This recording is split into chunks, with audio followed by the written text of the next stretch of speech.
Welcome to today's edition of the show podcast. South Korean nuclear armament will make it harder for North Korea to dismantle its nuclear weapons program, a former commander of the U.S. military in South Korea said at a webinar hosted by the Center for Strategic and International Studies on Monday.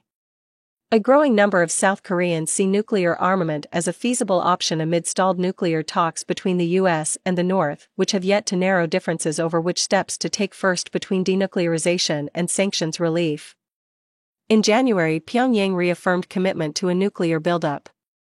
"My opinion is that the provision of nuclear weapons in South Korea would not be helpful," said Gen.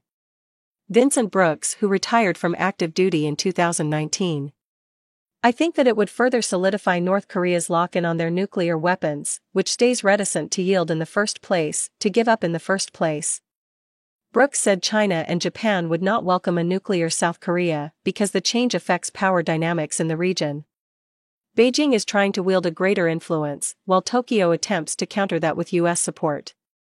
Brooks said Washington addresses Seoul's concerns over the so-called extended deterrence powerful U.S. reinforcements such as nuclear weapons, bombers and attack submarines in the event of war by taking South Korean officials on a tour of its key assets.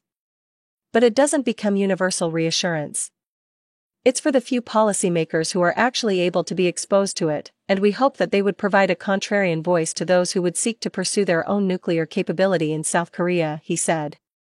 South Koreans should be able to feel assured that the U.S. would deploy those reinforcements, and the way to make that feeling more tangible is through confidence-building activities such as senior-level military exchanges, Brooks said, referring to the recent talks in Seoul.